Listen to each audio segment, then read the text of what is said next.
Okay, so there are many obstacles that you might face if you are listing or working with a buyer of a condo. So I want to point out a couple things when it comes time for the mortgage. So condos, in most cases, really can't have an FHA mortgage on it. There are only a few, honestly, in our Tri-County area that are FHA approved. And so you're looking at only a conventional mortgage if you've got a buyer with financing. If you are listing a condo, find out if you're the condo can be FHA approved or is FHA approved. And if you don't see it on the FHA approved condo list, please don't put it in there for the financing type that's available, because if somebody's got a search set up as a buyer for a condo with FHA approval, it's going to come up in there and it's not going to be correct. And then they're going to be let down because they can't buy your listing.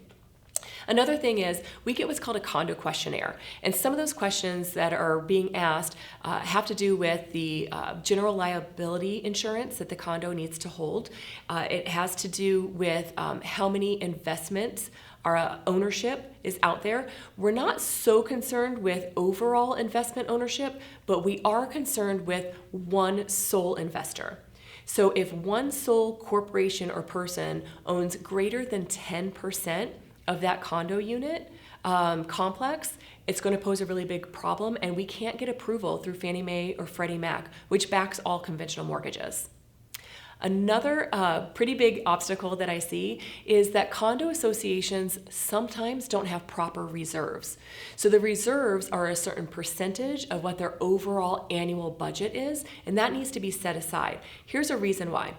Let's say they need to repave the parking lot, or something really terrible happens like a hurricane, and you've got a really large deduction on your insurance for replacing all the roofs of those condos. If they don't have 10% in reserves, they're going to wind up sticking all of those condo owners with a special assessment, which means in addition to their monthly homeowner association dues, they're going to add an additional temporary but additional cost to fund whatever needs to be fixed. And nobody is happy about that. So when it comes to condos, they're a lot more difficult for financing. We've got some additional parameters on what loan programs or loan types that we can have in there. And to avoid those reserves and insurance and investor questions, your buyer might have to put 25% down. So we can buy a condo with 5% down if they qualify with all of those other things that I just listed. Otherwise, they're looking at 25% down or potentially not being approved at all as far as the condo. Then they have to move on to a different property type. So if you have questions specific to maybe a condo listing that you have, I'm happy to review it with you so I can help make it be set up properly so that you can get the right buyer in for your listing.